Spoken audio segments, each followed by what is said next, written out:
Well, hello everyone. Welcome to Redneck Ways. How's everybody doing out there in YouTube land? Hope everybody's said fine, dandy. It's Wednesday, guys, and it's story time around here. And tonight we're going to kind of continue from the last time we talked. I think we was talking about the German Bell, the time machine that they had, and it's just pretty cool little story. But I'm in kind of connecting dots. So we're going to go from that story from the time machine, the Bell, and we're going to jump over and we're going to start talking about Richard Byrd and his project that he had, Project High Jump, in 1926. It's a great story. So I'm going to tell you the story here, and then we're going to try to find a couple of videos to watch about it and go from there. And the connection that I have with the Bell and the Project High Jump is in the story, he actually sees German craft. So let's get into the story real quick. Alright, guys. Here we got our globe. We're going to kind of use the globe for our story. I've got it. I have it turned upside down. So we're seeing Antarctic. And it's kind of hard to see it. Let me see if I can get a better picture of it. Alright, guys. In 1926, they had a project called Operation High Jump. Our military went loaded for bear. They had like 4 or 5 destroyers. They had 2 or 3. No, I think they only had 1 aircraft carrier. And I mean, they was loaded for bear, though. They had all kinds of military stuff and bombs and everything. Well, anyway, the head of it all was a guy named Richard Byrd. And they was going to go up and check out the Arctic Circle up here in Antarctic.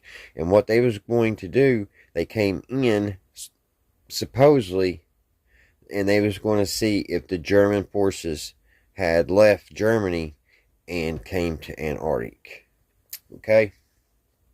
So, one day, Byrd fills up his plane, and he takes off. So, here he comes, he's flying. And he gets a little bit into the Antarctic here, and he's flying around. And then all of a sudden, he loses control of his airplane.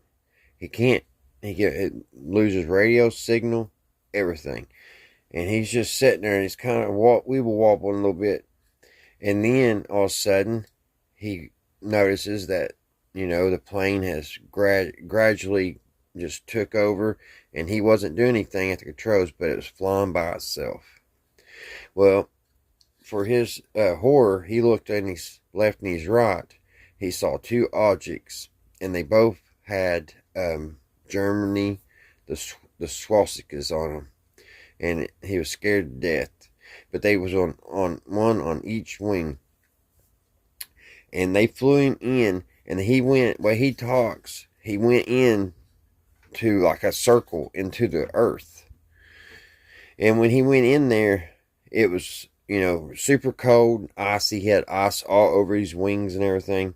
But he noticed when he got inside, it was beautiful. It started warming up, and there was green trees, and then he looked, and he thought he saw an elephant. But he looked with his binoculars, and it was actually a mammoth. And there was all kinds of like older animals there. And he just couldn't believe it. Well, the 2 craft, they escorted him to the landing field. When he got out, he was greeted. And when he was greeted, the people was really nice. The story goes that they all had blonde hair, and they called themselves the Aries.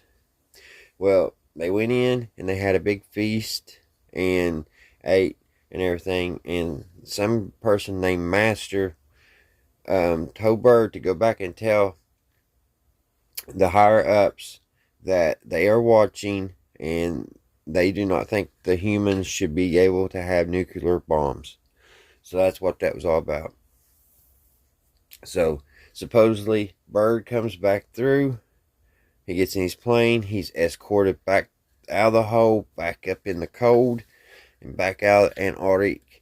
And he goes back to Washington, and he tells the higher ups this big story. Well, they tell him that he's crazy, and they swear him to secrecy.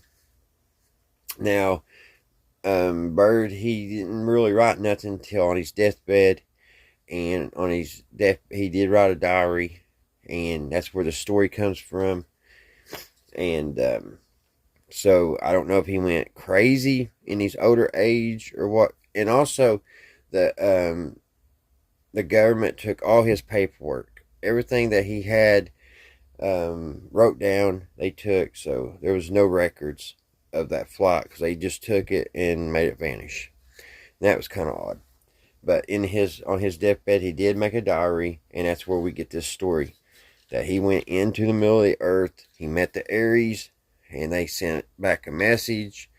And I'm thinking also they said not to come back because right after they swore him to secrecy, that's when all the countries came together and made it where we can't fly. No one can go to the Antarctic. You can't call and get you a vacation up here at a lodge or something. It's not allowed. And it's kind of odd because, like you say, I always thought that when the airplanes, when the pilots would fly, they flew all around the world. You know, I didn't think about it really till now, but they cannot fly over the Antarctic.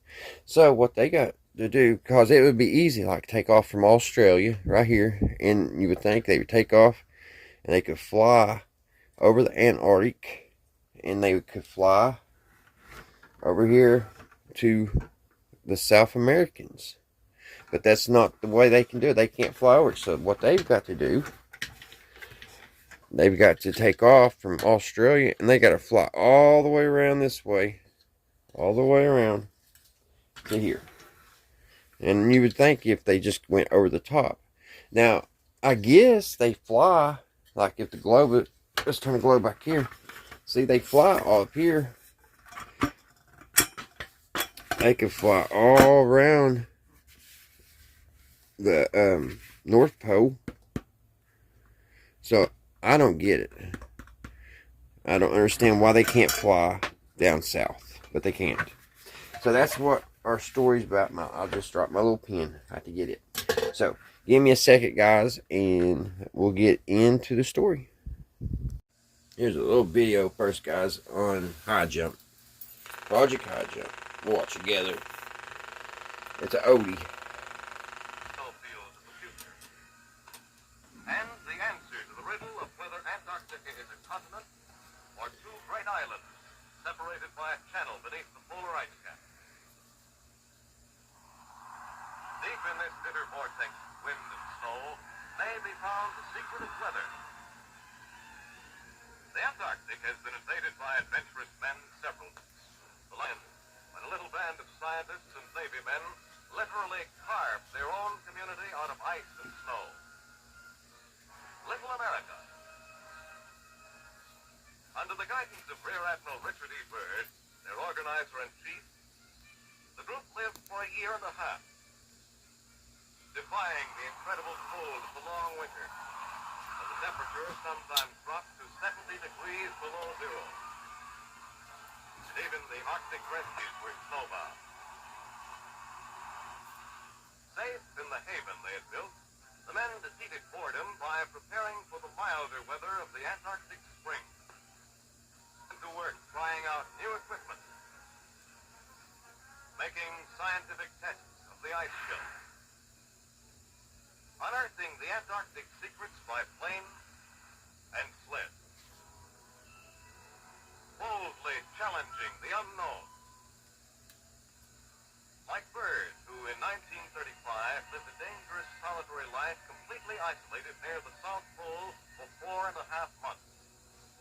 It was these pioneers, with their now outdated equipment, the obsolete planes, and old-fashioned whaling vessels, who blazed the way for Operation High Jump, the great expedition of 1946, 47. Admiral Byrd was officer in charge of the project, while another polar veteran commanded Task Force 68, Rear Admiral Richard H. Cruzen. Under their command was an impressive armada of 13 ships, manned by 4,000 men, generously equipped with a variety of planes, ranging in size from great amphibian mariners to nimble bee-like helicopters, all specially prepared for cold weather flight. The Navy's mission was not only to explore, but also to train men and test ships and equipment in cold weather operations. There was radar to scan the icebergs, and racks of miraculous trimetragon cameras. When plane-borne, they would shoot the barren ice deserts from horizon to horizon. And there were dogs and sleds. For under extreme weather conditions, the oldest means of Antarctic transportation was still the most dependable. So selected Huskies were sent to special kennels in New Hampshire for training, while craftsmen kept their fingers nimble for rigging sleds. It was only after exhaustive their final up and gave the signal to go. In December 1946, the first unit slowly moved out to sea. Several of these men were veterans of previous expeditions.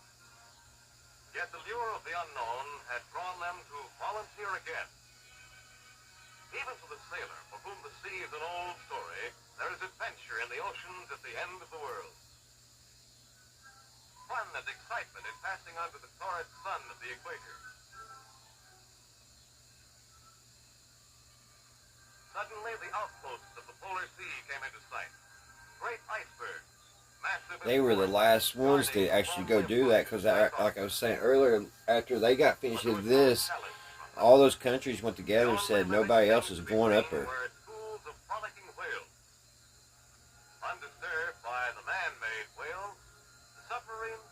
So what did they see? Or seals that lazily refused to move from their bed of ice as the intruders passed them by. As the ships penetrated the great ice pack that stood Hey, Richard Byrd come back and tell Washington. Cautiously through the silent, hostile ice. There's some reason why we can't go there. Task Force Commander Admiral Cruzen soared skyward repeatedly to reconnoiter the danger ahead and on all sides. Here, the ice no longer floated in giant fragments that could be skirted, but had joined and stretched into vast white prairies that encroached on every foot of open water, and on the ships for whom open water meant They took an army with them, I'm telling you. Ahead of the pack, Look at the ice cutter. Icebreaker. striving to keep an open lane through the frozen water, but found it was like cutting through a jungle that opened ahead and silently closed in behind. First victim was the USS Mount Olympus, fixed motionless by the ice as though settled in a frigid pool of glue. This was the moment for the big north wind, the plunging back of the expedition team to prove its mettle. Captain Charles W. Thomas called the play, and into the stiff, resisting shield of ice it crashed, slashing into it and bearing down, like a wrestler and fencer combined. Hacking, crushing, grinding, till the trap was shattered and the victim free. But the relentless ice insisted on its prey, the submarine Senate, twice frozen in and twice released. Its frail skin constantly menaced by ice Submarines, too. its nose crushed.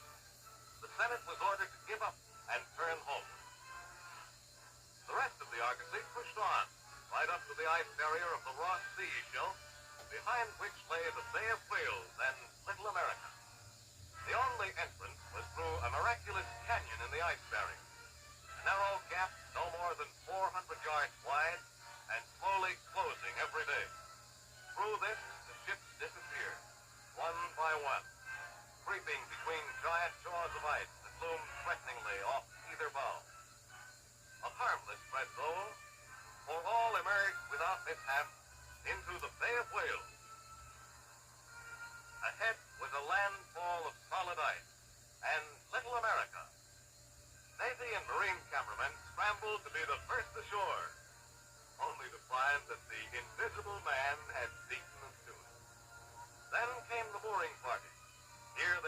bypass the cargo ship Merrick by means of a so-called dead man, a huge timber embedded in a deep hole, locked fast by water, which instantly freezes it to the ice, then filled in and packed hard, making a rock-like anchorage. Another group negotiates for squatters' rights with the local landlords, who are, it seems, somewhat evasive, or maybe just cold to the idea of doing business. The most dramatic task of that first day falls to a small scouting party, charged with looking into the permanent installations of Little America, left behind in 1941. They are easily found. Although many blizzards have dropped their tons of snow on those buildings, the chimneys and ventilators still thrust above the snow, lonely guardians of the base.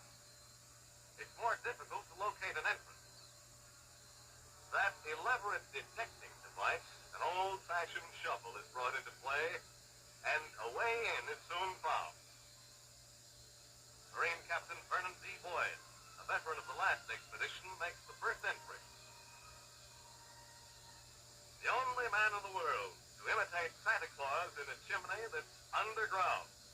Well, maybe it's below ground because this is the South and not the North Pole.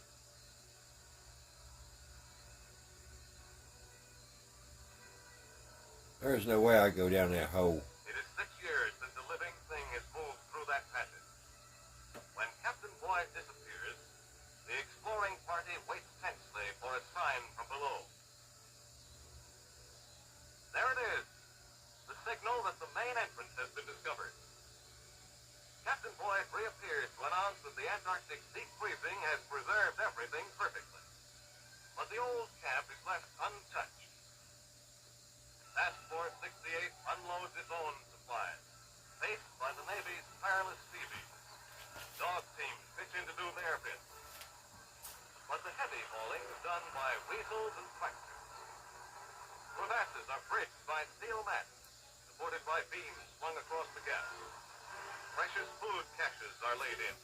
That's something I'm going to have to look up, guys, because I didn't know that they already had a camp made. Now, I knew that they made a camp in Greenland called Camp Century, and they did that in 1959. So, As the tent city strongly rigged against icy I didn't know they already had a base made there. As soon as the signal comes from Little America that all is ready, 6 huge Douglas transports, known to the Navy as R-4Ds, make jet assist takeoffs from the USS Philippine Sea, 600 miles to the north. The largest aircraft ever to leave a carrier's flight deck.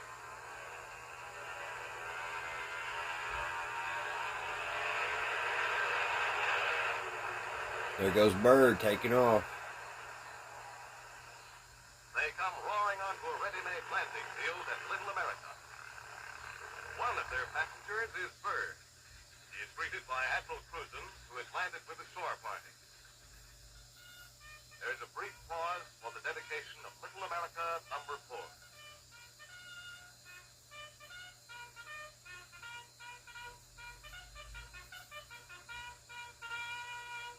Then the expedition swings swiftly into high gear. Off to the Rockefeller Mountains roars a caravan of alligators on a test run, speeding like snow whippets down a flat track of the ice sheet. On the airfield, the big planes are prepared for their first mission. While equipment is carefully installed, the flight leaders get a briefing from the expedition chief. Now, they was supposedly there to see if there was a German base, and they was going to destroy it.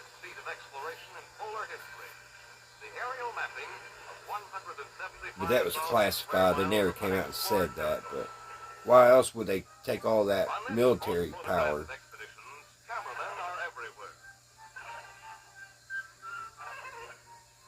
This is the best they could shoot in the way of local beauty. Not too bad for a SEAL glamour girl. Hey, babe?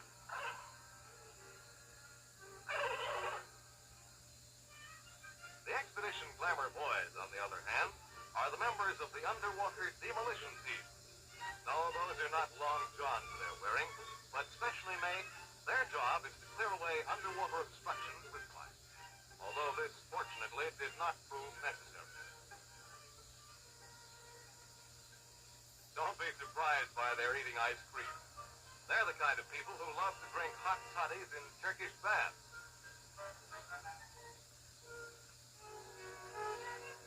Eating ice cream on the Arctic. That's crazy. Except maybe for an iceberg such as this. Like an unwelcome weekend visitor, this big fellow suddenly slips into the bay of and comes knocking at the door of Little America. Its unwilling hosts quickly slip their moorings and give their visitor a wide berth.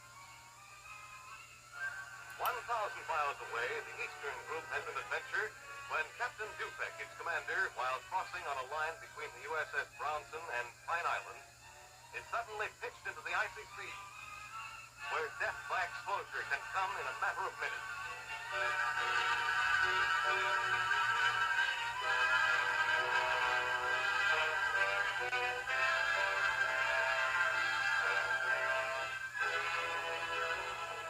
A motor whaler daringly fishes him out in a brilliant piece of seamanship.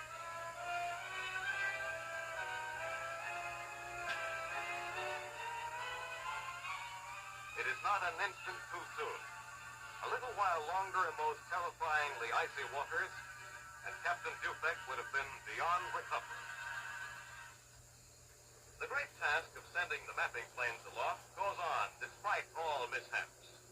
It was on such a mission, the expedition's air tragedy occurred. The crash of a mariner and death of 3 of its crew. Whenever the weather allowed, the great Byrd rose up into the brilliant sky of the midnight sun, soaring over empires of ice, fantastic continents of clouds, as they foraged for aerial pictures. Bringing back I wonder if they still have those aerial pictures we can look at. The work went swiftly, with only a little time to play on skis,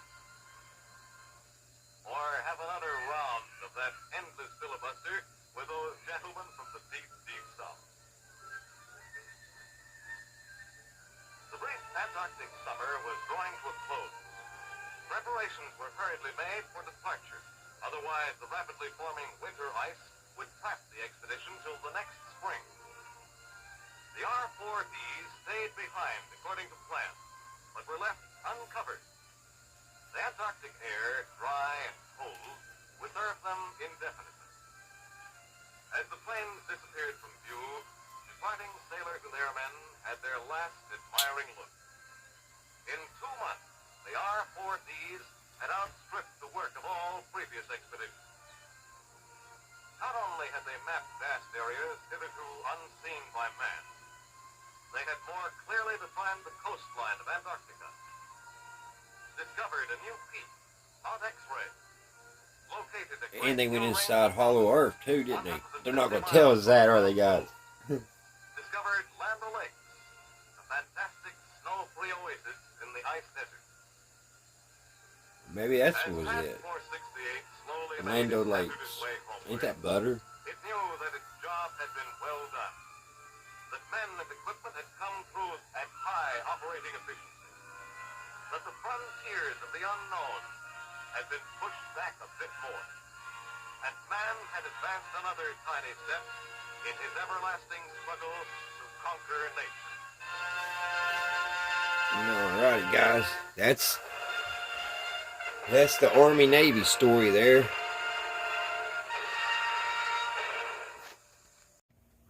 Alright, guys, what do you think about that? Now, I was kind of I was wondering where those cams came from, because they said that when that guy went down in that hole, that he was looking for a camp. So I guess they had been there before, and I thought, I don't know what year that was. I thought it was 46. Okay, 1946. So Richard Byrd, he had been there. That's right. Richard Byrd had another, he traveled there in 1926 also. Then he returned, I guess, in 46. So 20 years later, he came back. So I guess they made the camp in 1926, which is, you wouldn't think 20 years, you think all that ice would have just killed it, crushed it all. That's what it was.